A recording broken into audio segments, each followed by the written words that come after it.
네, 오늘 우리가 방금 전에 읽었던 마가복음서 본문은 신약성경 사복음서 곳곳에 등장하는 예수님의 질병 치료, 병든 사람을 치료해 주시는 기적의 이야기 중에 하나죠. 그런데 오늘 본문은 성경에 기록되어 있는 다른 여러 기적들하고는 아주 많이 다른 방식으로 내용이 기록되어 있습니다.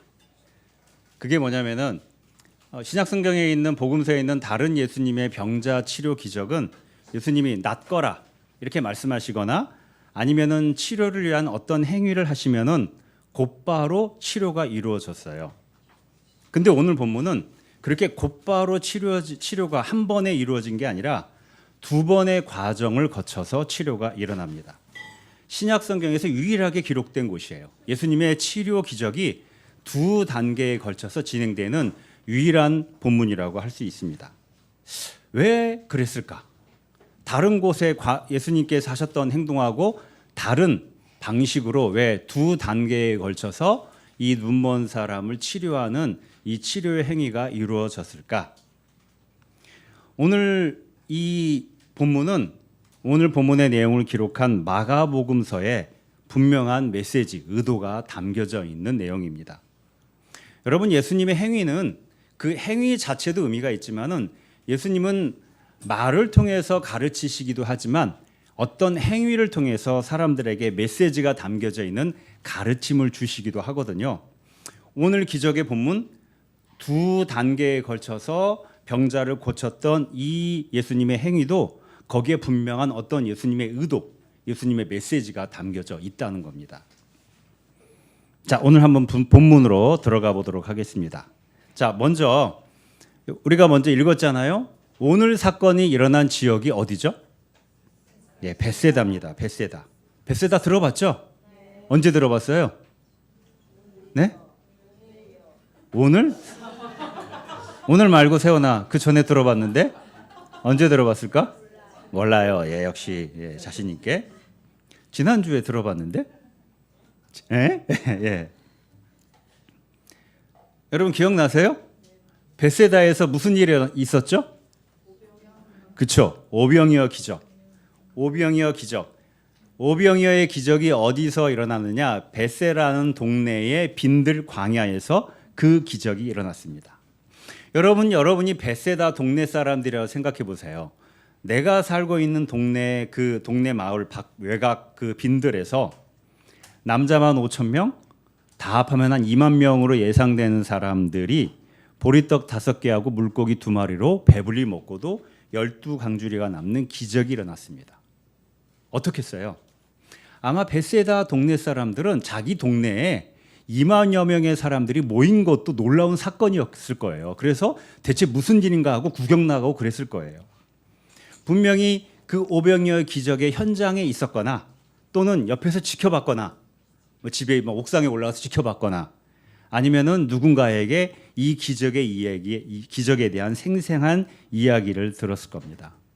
그리고 시간이 한참 흐른 뒤에도 이 동네 사람들을 모이면은 무슨 이야기 했을까요? 오병이어의 기적의 이야기를 들떠서 흥분해서 했을 거예요. 내 평생에 이런 일을 목격하다니, 이런 일이 우리 동네에서 일어나다니. 그만큼 엄청난 사건이었고 놀라운 사건이었던 거죠. 바로 그곳에 예수님께서 불과 얼마 안 있어서 다시 찾아왔습니다. 마가복음서에 오병이어는 6장에 기록되어 있어요. 오늘 본문은 8장이죠. 시간적 격차가 얼마 나지 않는 겁니다. 아마 벳세다 사람들은 오병이어 기적을 떠올리면서 또다시 흥분했을 거예요. 야, 그 기적을 일으켰던 예수께서 다시 우리 동네에 왔다. 또 어떤 기적이 일어날까? 또 어떤 신기한 일이, 신비로운 일이 우리 동네에 있을까? 아마 들뜨고 흥분했을 겁니다. 그 가운데 그 동네에 어떤 사람들이 눈먼 사람 한 명을 예수님께 데려왔습니다. 왜 데려왔겠어요? 고쳐달라고. 당시의 의학으로는 도저히 어떻게 할 수 없는 그 사람의 시력을 회복시켜달라고, 다시 볼 수 있게 해달라고, 그렇게 오병이어의 기적을 목격했던 그들이 예수님께서 저분은 분명히 그런 기적을 일으킨다면은 이 눈먼 사람의 눈을 고쳐줄 수 있는 능력이 있을 거야 라고 분명히 믿었을 겁니다. 그래서 기대하면서 데리고 왔어요. 여러분 오늘 22절 본문을 보면은 22절 본문을 원래 마가복음의 저자의 의도를 살려서 다시 구성하면은 이렇게 말할 수 있어요. 예수의 일행이 벳세다로 갔다. 사람들이 눈먼 사람 하나를 예수께 데려왔다. 손을 대 주시기를 간청했다. 이 동사를 중심으로 해서 문장이 구성되어 있습니다. 뭔가 분명한 의도로 일사천리로 쫙쫙 진행되는 느낌을 이 문장에서 표현하고 있어요. 아직도 오병이어의 그 기적의 흥분 속에 있었던 동네 사람들이 다시 새로운 기적이 일어나기를 바라는 분명한 기대와 의도를 가지고 예수님께 찾아왔다는 거죠. 분명한 의도와 기대가 있었다는 거예요. 이제 그렇게 찾아온 그 사람을 맞이한 예수님께서 24절을 보면은 특이한 행동을 하세요. 어떻게 했느냐? 그 눈먼 사람을 데리고 어떻게 하셨어요? 마을 바깥으로 나가셨습니다. 거기서 그 사람을 치료하는 행위를 하셨어요. 여러분 이것도 되게 특이한 장면입니다. 신약 성경에서 예수님의 기적은요 대부분 다 공개된 자리에서 이루어졌어요. 비공개된 자리에서 일어난 기적은 딱 3번이에요. 그 중에 한 번이 오늘 본문입니다. 왜 예수님께서 그를 일부러 마을 바깥으로 따로 데리고 가셨을까? 오병이어의 기적으로 인해서 여전히 흥분 상태에 있는 어떤 특별한 현실적인 놀라운 기대에 가득 차 있는 사람들로부터 이 사람을 분리시킨 거예요. 흥분해서 예수를 왕으로 삼으려고 했던 그 분위기, 그렇게 현실의 문제를 해결하는데 매달리는 신앙, 그런 믿음, 현실에 매달리는 믿음, 그것으로부터 이 눈먼 사람을 분리해서 치유의 기적을 행하려고 하셨다는 거죠. 예수님이 그의 두 눈에 침을 뱉고, 이때 침을 뱉는 행위는 치료의 행위죠. 그때 당시에 관행에 침을 뱉고 손을 얹으시고는 물었습니다. 무엇이 보이느냐? 여러분 이렇게 질문하면은 예수님께서 이런 행위를 하고 무엇이 보이느냐 하면은 다른 기적의 기록들은 그러면은 보입니다. 사람들이 보입니다. 다 보입니다. 이랬어요. 그런데 이번에는 그렇지 않았죠. 이 사람이 뭐라고 하냐면은 사람들이 보이는데 마치 나무 같은 것이 걸어 다니고 있는 것 같다라고 말합니다. 사람들이 보이긴 보이는데 나무 같은 것이 걸어 다니는 것 같다. 그만큼 뭐예요? 희미하게 보인다는 겁니다. 이 사람은 여러분 날 때부터 소경된 사람은 아니었어요. 왜? 나무의 모양을 알고 있잖아요. 나무 같은 것이 보인다. 그러니까 어떤 질병이나 어떤 사고로 인해서 시력을 잃어버린 사람이었습니다. 자, 이 치유 과정에서 그의 시력이 완전히 회복되지 않았어요. 왜 그랬을까? 번거롭게 예수님은 왜 이런 과정을 거쳐서 2번의 과정을 거쳐서 이 사람의 시력을 치유해 주셨을까? 여러분 이 부분은 바로 오늘 본문의 바로 앞에 있는 마가복음서 8장 14절에서 21절을 읽어야 됩니다. 그거하고 밀접하게 관련이 있어요. 8장의 오늘 본문 앞에 부분을 보면은 예수님께서 또 한 번의 놀라운 기적을 베푸세요. 오병이어 기적과 비슷한 빵 7개하고 작은 물고기 여러 마리로 몇 명?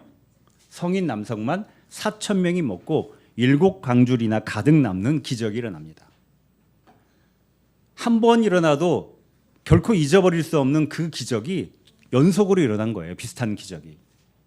그런 다음에 예수님이 제자들하고 배를 타고 막달라 마리아 출신 그 고향인 막달라 지방으로 가셨어요. 거기서 그런데 바리새인들이 예수님을 기다리고 있는 겁니다. 그 바리새인들과 만나서 예수님이 토론하는데 바리새인들이 작정하고 예수님께 시비를 걸었습니다. 이때 예수님께서 그 바리새인들의 변함없는 태도 때문에 깊이 실망하고 기운이 빠지고 한탄하셨어요. 안 되겠다. 다시 가자. 그래서 다시 배를 타고 건너편 동네로 이동하십니다. 그게 14절에서 21절까지의 본문의 내용이에요. 자, 배를 타고 제자들과 다시 건너가는데 제자들이 깜빡 한 게 배에서 먹을 빵을 준비를 안 한 거예요. 빵이 하나밖에 없었어요. 그런 상태에서 예수님께서 제자들에게 이렇게 말씀하십니다. 여러분 8장 15절 찾아서 같이 읽어볼까요? 8장 15절.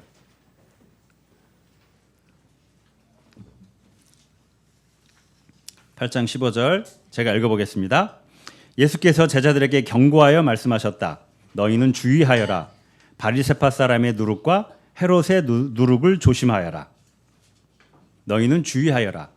바리새파 사람의 누룩과 헤롯의 누룩을 조심하여라. 누룩은 뭐예요? 빵을 부풀게 한 빵 만드는 데 필요한 재료죠. 예수님의 이 말씀의 의도는 예수님에게 시비를 걸었던 바리새파 사람들의 그 율법주의적인 기득권적인 잘못된 신앙, 그리고 그것을 다른 사람들에게 강요하는 폭력적인 태도를 조심하라는 뜻입니다. 제자인 너희들도 그런 잘못에 빠지지 마라라는 뜻이에요. 그런 유혹에 빠지지 말라는 거죠. 근데 예수님의 그 말씀에 대해서 제자들이 어떻게 반응을 했어요? 자, 16절을 같이 읽어보겠습니다. 16절 시작. 제자들은 서로 수군거리기를 우리에게 빵이 없어서 그러시는가 보다 하였다. 예수님은 뭔가 깊은 차원의 이야기를 하시는데 제자들은 뭐에 꽂혀 있어요? 아, 우리가 빵을 안 가져왔네? 빵.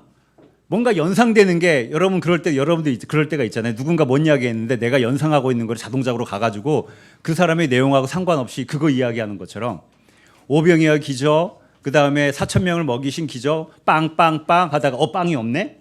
빵에 온통 꽂혀 있었던 거예요.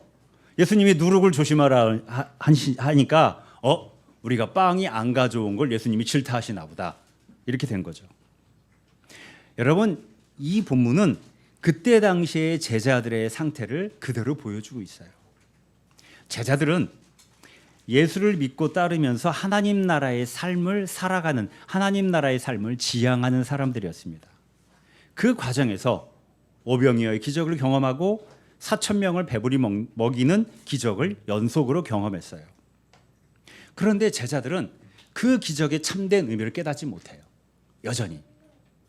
그 기적 가운데 예수님을 왕으로 삼아서 현실에서 언제나 배고프지 않은 배부른 나라를 갈망했던 그 사람들과 비슷한 태도를 취했습니다.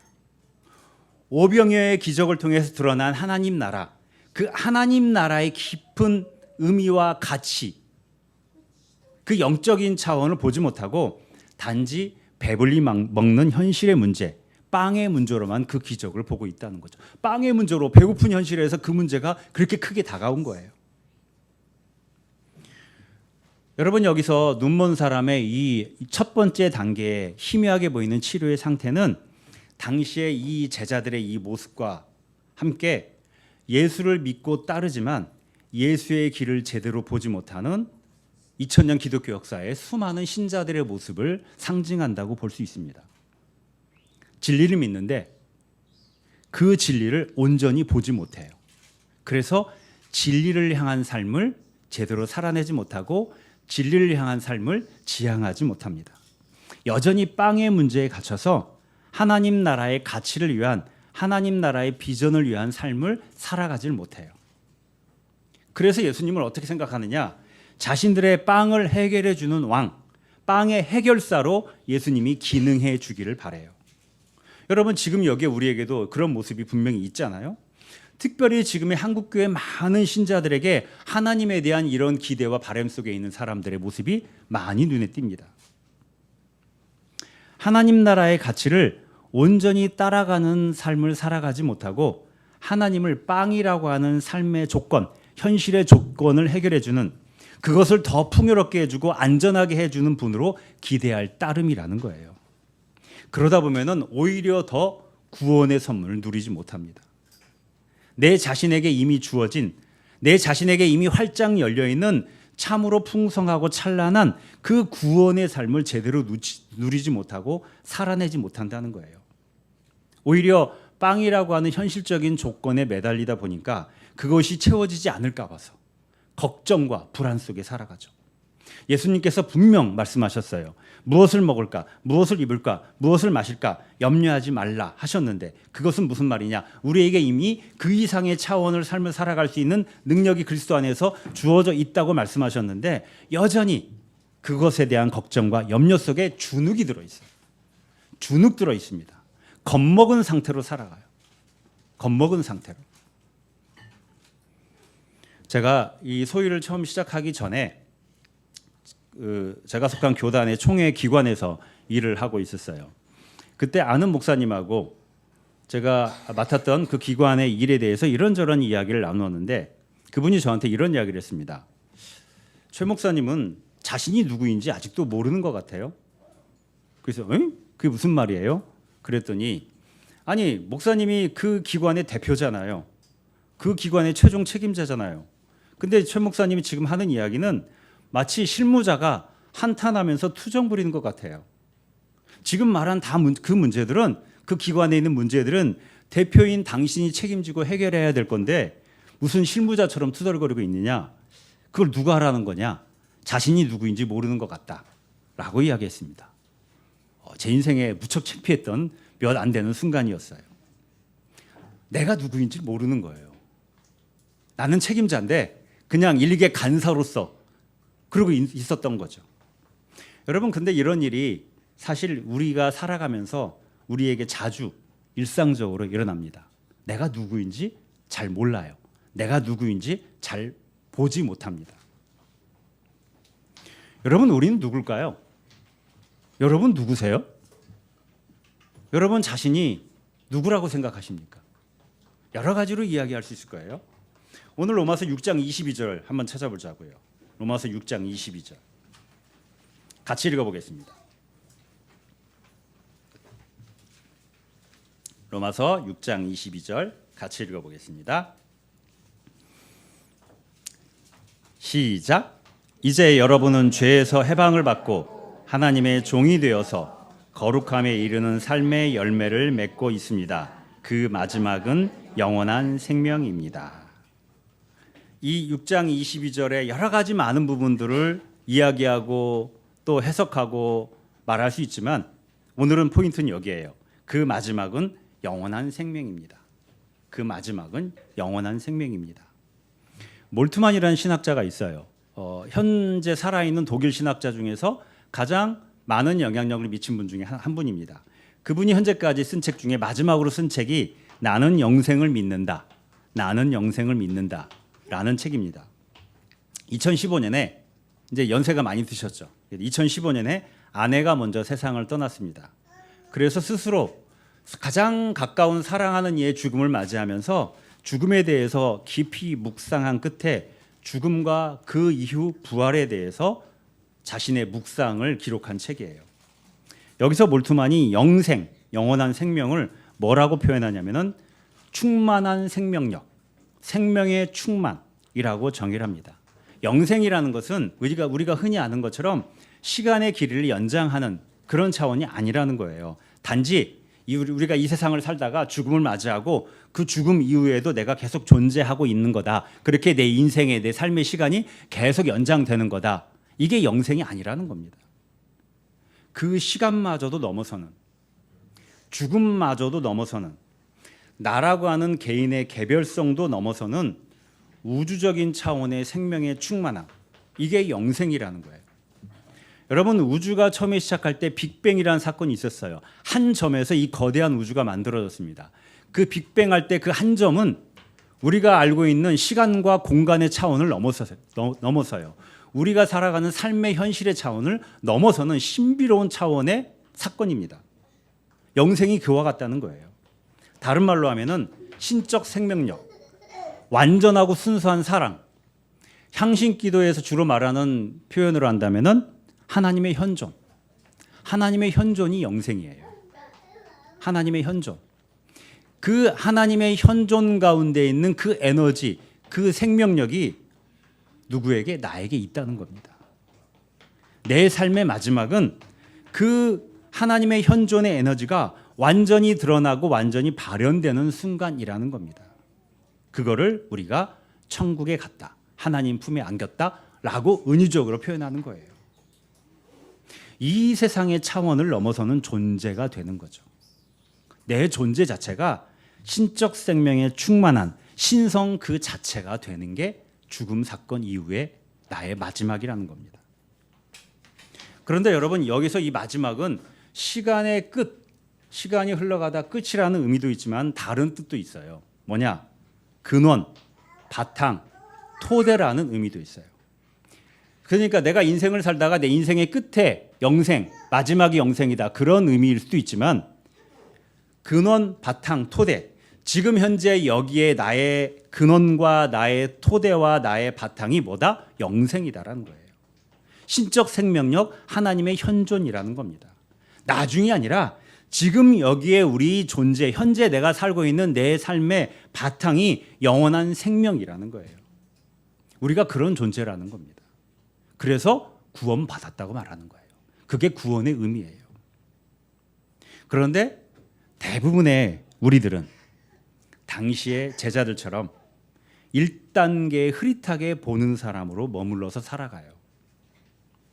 예수를 믿는 것이, 예수를 믿고 구원받았다는 것이, 예수를 믿고 따른다는 것이 내 안에 어떤 존재적인 에너지가 이미 주어져 있는지 이것을 제대로 보지 못하고 살아가고 있다는 거죠. 여러분, 제자들이 왜 그토록 빵에 매달렸을까요? 제자들에게 빵이 왜 이렇게 중요했을까요? 그만큼 빵에 시달렸으니까 그래요. 그만큼 자주 배고팠으니까.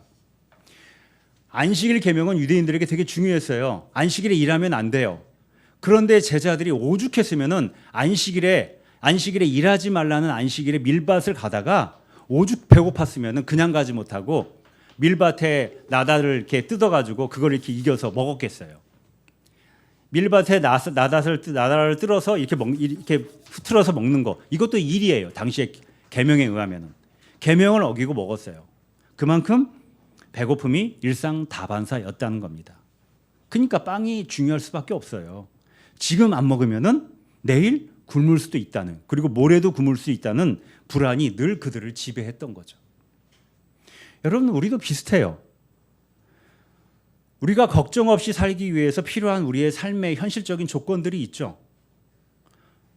어느 정도 이상의 경제력이라든가, 적당한 평소에 내 집 마련이라든가, 안정된 직장이라든가, 큰 병이 없는 건강한 몸이라든가, 그거 외에도 여러 가지 차원의 현실적인 삶의 조건들이 있습니다. 우리는 어때요? 그 조건들이 나에게 부족할까 봐, 부족한 만큼 내 삶이 고통스러워지고 힘들어지고 안전하지 못하고 또 내가 해야 될 역할을 제대로 하지 못하고 실패자의 모습으로 살아갈까 봐, 실패자에 더 가깝게 살아갈까 봐 어때요? 우리는 걱정하고 염려하고 두려워합니다. 그래서 하나님이 나에게 어떤 분이시길 바라느냐? 오병이어의 기적의 하나님. 이런 나의 현실적인 삶의 조건들을 충만하게 내 기대대로 내 바람대로 채워주시는 분이면 좋겠다. 할 수만 있다면 그게 우리의 바람이에요. 여러분, 근데 우리가 지난번 오병이어 기적의 설교에서 들은 것처럼 오병이어 기적에 담긴 참된 가치는 빵을 배부르게 먹었다, 이게 아니에요. 그 가운데 드러나는 하나님 나라의 참된 모습입니다. 여러분, 빵은 우리에게 중요해요. 빵 없이 살 수 없는 사람은 없어요. 현실적인 삶의 조건은 중요합니다. 그런데 우리의 인생의 목적은 현실적인 삶의 조건을 얼마나 많이 소유하느냐, 여기에 있지 않아요. 우리는 조건을 만들기 위해 사는 사람이 아닙니다. 빵이라고 하는 그 조건을 통로로 해서, 도구로 해서 하나님 나라의 가치를 실현하고 누리는 삶을 살아가는 사람들이에요. 많은 그리스도인들이 참 불행하게도 바로 이것을, 내가 누구인지, 내가 어떠한 삶을 살아가도록 선택받았는지를 제대로 보지 못하고 있다는 거죠. 여기에 우리의 한계와 우리의 약함이 있어요. 여러분, 그래서 우리에게 2단계가 필요합니다. 25절에 보면은 예수님께서 그 사람의 두 눈에 손을 얹으시고 그를 뚫어지듯 쳐다보셨어요. 뚫어지듯 간파하셨다는 거예요. 그를 간파하셨어요. 그랬더니 그의 시력이 완전히 회복되어서 모든 것을 똑똑하게 보게 됐습니다. 시력이 완전히 회복됐어요. 우리에게도 이 과정이 필요해요. 우리가 믿는 진리를 똑똑히 볼 수 있는 성장의 과정이 필요합니다. 예수님께서 나에게 두 손을 얹으시고 나를 간파하시도록, 나를 뚫어지게 보시도록 있는 그대로 나를 내어 맡기는 과정이 필요한 거예요. 그럴 때 나의 마지막인 영생이, 그 놀라운 하나님의 신적인 생명력이 지금 내 삶, 지금 여기에 내 삶의 능력으로 발현되고 드러나게 될 겁니다. 지금 이렇게 예수 믿고 우리가 그리스도인이 된 것, 그것만으로 만족해서는 안 돼요. 그리스도인의 삶은 그 이상의 것이 있습니다. 우리는 끊임없이 지속적으로 성장해 나가야 됩니다. 그렇게 성장해 나갈수록 내 안에 이미 존재하고 있는 그 영생의 힘이, 하나님의 그 충만함이 내 표면으로, 내 삶의 표면으로, 나의 삶의 능력으로 그렇게 슬슬 스며들어 나오고 발현될 겁니다. 여러분, 그래서 우리는 그 성장을 위해서 이렇게 매주마다 함께 예배드리는 것이고, 향신기도 피정을 하는 것이고, 매일의 삶에서 향신기도를 하자고 강조하는 것이고, 애니어그램을 배우는 것이고, 이웃과 만나며 사랑의 훈련과 사랑의 연습을 하는 거예요. 그 모든 것들이 우리를 성장하게 하고 제대로 보게 만드는 예수님의 치료의 과정인 거죠. 오늘 마가복음 끝부분을 보면은 예수님이 시력을 회복한 사람에게 또 한 번 특이한 말씀을 하세요. 오늘 본문은 예수님의 특이한 행동으로 점철되어 있습니다. 특이한 말씀을 하세요. 그를 집으로 돌려보내시면서 마을로 들어가지 말라고 하세요. 집으로 돌려보내는데 마을로 가지 말라고 합니다. 왜 그럴까요? 왜 그럴까요? 여기서 벳세다라는 동네가 가진 문제가 드러나요. 여러분, 벳세다는 오병이어의 기적에 담긴 하나님 나라의 의미, 하나님 나라의 가치를 제대로 보지 못한 동네예요. 그저 배부르게 하는 빵을 바라보고 예수님을 그걸 해결해 주는 분으로 바라보고 있는 동네입니다. 현실적 삶의 문제들, 현실적인 조건들을 해결하고 그걸 더 많이 소유하는 데 집중해서 하나님 나라의 참된 가치, 정작 그 하나님 나라의 참된 가치를 제대로 보지 못하는 동네예요. 이제 시력을 회복한 그에게 더 이상 그 동네의 영향 속에서 살지 말라는 겁니다. 그 동네의 영향으로부터 벗어나서 온전히 보게 된 새로운 삶을 제대로 누리면서 그 힘을 제대로 발휘하면서 참된 진리의 가치를 드러내는 삶을 살아가라는 예수님의 초대예요. 여러분, 이것은 오늘 우리에게도 동일하게 하시는 예수님의 말씀, 예수님의 초대라고 할 수 있어요. 여러분은, 이 자리에 앉아 있는 여러분 모두는 하나님의 인도하심 속에서 각기 다양한 경로를 통해서 이 소일에 지금 여기에 함께 하고 있습니다. 여러분, 왜 소일에 오셨어요? 왜 소일에 함께 하고 있습니까? 소일에서 여러분 무엇을 기대하세요? 이 소일을 통해서 여러분의 삶이 어떻게 사라지기를 원하고 계세요? 하나님은 우리가 이 소일이라는 공동체를 통해서 함께 진정한 하나님 나라의 삶을 살아가기를 원하십니다. 우리의 현실 속에서 하나님 나라의 참된 가치, 하나님 나라의 비전을 드러내는 삶을 살기를 원하세요. 그리고 우리를 여기에 초대하신 겁니다. 현실적인 상황이라는 삶의 조건은 그 자체로 분명 중요하긴 하지만 그 자체로 우리의 인생의 목적이 아니에요.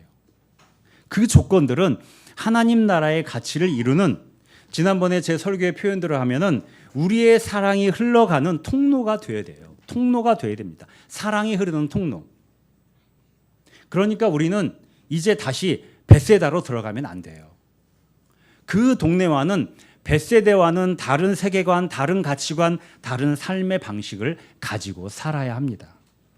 현실이라고 하는 동네 한복판에서 살아가지만 다른 방식과 다른 태도로 삶을 살아가야 된다는 거예요. 우리 안에는 영생이 있어요. 영생, 그 놀라운 생명의 충만함을 믿어야 돼요. 여러분, 그리스도인들에게 왜 믿음이 필요하겠어요? 눈에 보이지 않은, 현실은 눈에 보이지만 영생은 눈에 보이지 않아요. 거기에 믿음이 필요하죠. 내 안에 있는 영생, 하나님의 현존에 대한 분명한 믿음을 가지고 그 놀라운 생명의 충만함을 믿고 하나님 나라의 열매가 내 안에서, 우리 안에서 연결어 가도록 함께 그 삶을 살아가야 하는 겁니다. 김창옥 쇼라는 TV 프로그램이 있습니다. 아마 보시는 분들도 있을 거예요. 얼마 전에 아주 심한 장애를 가진 아들을 둔 어떤 아빠의 사연을 들었습니다. 방송에서. 이 아들의 나이가 23살인데 여전히 갓난 아기 같아요. 이 아빠가 말하기를 시간이 흘러갈수록 그 아들과 살아온 세월이 계속 어떤 나락으로 떨어지는 것 같다고 말을 합니다. 그리고 한 사건을 이야기하는데 어느 날 아들이 속이 안 좋았는지 설사를 했대요. 근데 침대를 비롯해서 집안 곳곳에다가 그걸 다 묻혀놓고는 거실에 소파에 앉아서 해맑게 무슨 일이 있었는지 그냥 그러고 있었다는 거죠. 그 순간 그 아빠가 23년 동안 쌓아왔던 이게 갑자기 폭발했대요. 순간적으로 분노와 화가 치밀어 오르면서 또 그만큼 깊은 절망의 나락으로 떨어지면서 그냥 이대로 저 애와 같이 죽어버려야겠다라는 생각이 들었대요. 그 말을 하면서 이 아빠가 되게 건장한 아빠였는데 흐느껴 울기 시작했습니다. 그때 이 김창옥 강사가 바로 그 아빠가 그 말을 마치고 흐느껴 우는데 바로 그때 이렇게 말을 했어요. 아버님, 그러면 안 돼요. 그러면 우리는 살 수 없어요. 아무리 지금 힘들어도 우리의 마음은 죽어가는 선택을 하면 안 돼요. 우리의 마음은 죽어가는 선택을 하면 안 돼요. 우리의 마음은 살아갈 선택을 해야 돼요. 살아갈 선택을 해야 돼요. 그러면서 갑자기 분위기를 바꾸면서 이렇게 물었어요. 아버님, 지금 스스로 가장 하고 싶은 게 뭐예요? 일단 그거부터 하세요. 그랬더니 그 앞에 부분에 이야기 때문에 그 아버지가 닭 키우고 싶다고 그랬거든요. 그럼 닭 키우시라고. 닭부터 키우라고. 이런 이야기를 하는 내용이었습니다. 여러분, 이 사연처럼 우리 각자는 나름대로 우리 인생살이에서 이 빵으로 상징되는 인생의 문제, 현실의 문제, 삶의 상황 이 속에 살아가요. 그리고 이건 잘 안 바뀌어요. 하나가 지나가면 또 다른 게 찾아와요. 우리는 평생 그래서 걱정과 염려, 온갖 숙제 속에서 살아갑니다. 그러면서 이 빵의 무게에 눌리죠. 대체 이게 언제 해결될까? 이 문제, 이 빵의 문제, 빵의 무게에 짓눌립니다. 살기 정말 힘들다고 한탄하게 돼요. 여러분, 아무리 그래도 우리의 마음은 내 영혼은 죽어가는 선택을 하면 안 돼요. 죽어가는 선택을 하면 안 됩니다. 살아갈 선택을 해야 돼요. 살아갈 선택을 해야 됩니다. 상황은 바뀌지 않고 더욱더 나를 옥죄어도 내 마음의 선택은 살아갈 길을 선택해야 돼요. 그리고 여기 있는 우리 모두는 우리가 서로 그렇게 살아갈 길을 선택하며 살아가도록 서로 도와야 돼요. 서로 손을 잡아주고 서로 안아주고 서로 힘을 북돋아 주어야 돼요. 하나님이 그러기 위해서 그렇게 살라고 여기에 불러 모아 주신 겁니다. 여기에 필요한 것이 우리의 눈이 더욱 밝아지는 겁니다. 우리의 눈이 밝아져야 돼요. 내 안에 있는 보석, 우리에게 있는 보석, 그 어떤 것도 침해할 수 없는 내 존재 안에 빛나는 보석, 오직 하나님의 은혜로만 주어진 그 보석을 볼 수 있어야 돼요. 우리가 어떤 일에 실패하고 인생이 계속 꼬이고 몸이 병들어도 우리 안에 있는 영생의 보석은 언제나 변함없이 빛나고 있어요. 영생의 보석은 언제나 변함없이 빛나고 있습니다. 여러분, 그래서 영생에 대한 믿음이 우리에게 정말 중요합니다. 영생에 대한 믿음은 그리스도인인 우리에게 현재의 삶을 긍정하고 희망을 가지고 더욱 충실하게 살아가고 그렇게 삶을 살아가도록 만드는 삶의 능력이에요. 몰트만이라는 신학자는 그래서 영생은 곧 우리에게 희망이다라고 이야기합니다. 영생, 하나님의 현존이 있기 때문에 우리가 희망인 거예요. 우리 한 사람 한 사람 모두는 하나님의 희망이에요.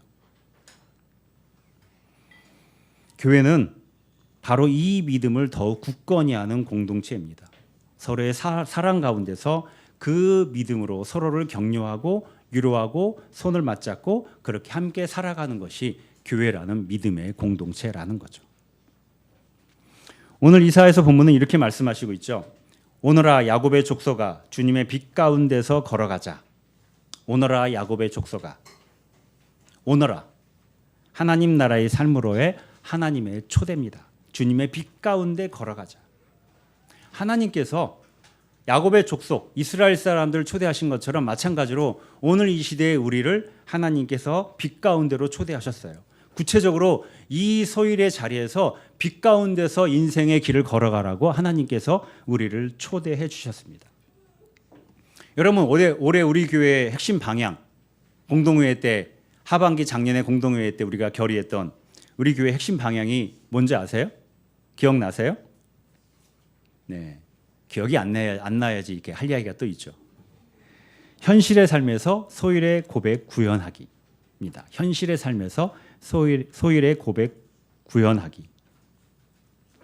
이게 다른 게 아니라 영생의 삶을, 영원한 생명을 기반으로 한 삶을 우리의 현실 속에서, 우리의 벳세다 한복판에서 이루어가며 그렇게 하나님 나라를 드러내는 삶을 같이 살아가자 이거예요.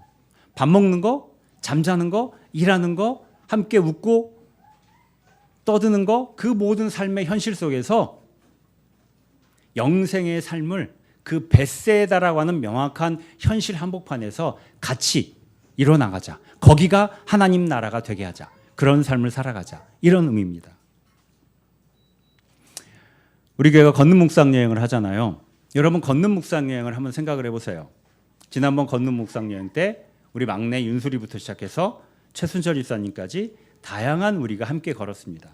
침묵하면서 소곤소곤 이야기를 나누면서 즐겁게 웃으면서 때로는 힘들다고 투정하면서 언제 끝나요? 라는 이야기를 하면서 그랬지? 오르막길을 오르다가 내리막길을 가다가 넓은 길을 가다가 좁은 길을 가다가 막 젖소들이 냄새가 잔뜩 나가지고 지호가 이제 우유 못 먹겠다. 젖소가 저렇게 더러운지 몰랐다. 막 그런 이야기도 하면서 땀 흘리면서 그렇게 걸었습니다. 하나님 창조하신 자연을 누리면서 또 그 자연 속에 살아가는 사람과 소와 강아지와 나비와 벌들을 보면서 걸었어요. 여러분 그렇게 주어진 그날의 코스를 다 걷고 나면은 우리에게 뭐가 기다리고 있죠?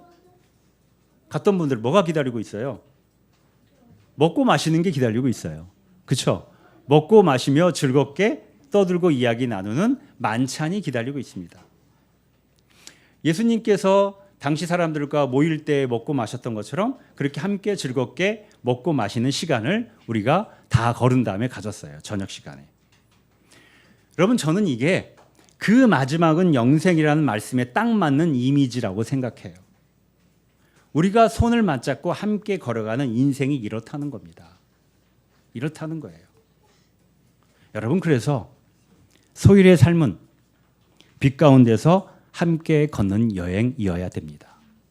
그래서 때로는 오르막길 때문에 힘들고 때로는 좁은 길 때문에 길이 어딘지 잘 모르겠고 표지판도 애매모호하고 그러다가 탄탄 대로가 나와서 신난다 하다가 햇빛이 쨍쨍 비어서 너무 뜨겁다 하다가 바람이 불어서 시원하다고 하다가 시원한 물 한 잔 먹으면서 너무 좋다고 하다가 이런 다양한 상황을 거쳐가면서 그러나 하나님의 빛, 영생의 능력 가운데 함께 손을 맞잡고 걸어가는 그리고 그 끝에는 진정한 참된 만찬이 있는 영생의 빛이 완전히 드러나는 그것이 우리에게 주어져 있다는 것을 믿고 함께 걸어가는 빛 가운데서 함께 걷는 여행 그것이 소일의 여행이 되어야 됩니다.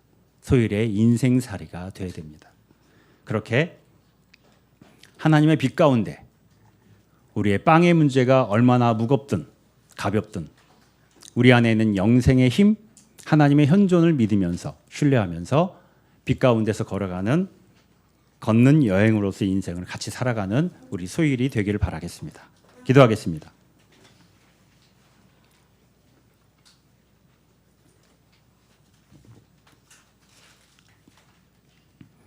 우리에게 영생을 주신 하나님, 우리 안에 있는 이 영원한 생명을 더욱 분명히 볼 수 있는 믿음을 주시옵소서.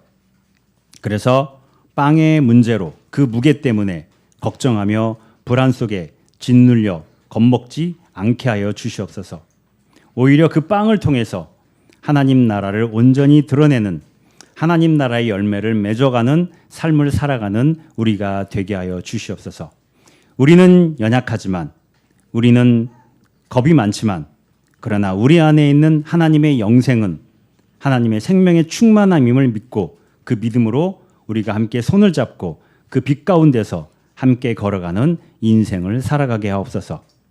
그런 우리를 통해서 우리의 벳세다 한복판에 우리가 사는 이 세상에 하나님의 그 충만한 나라가 하나님 나라가 드러내고 열매 맺어 갈 수 있도록 인도하여 주시옵소서. 예수 그리스도의 이름으로 기도합니다. 아멘.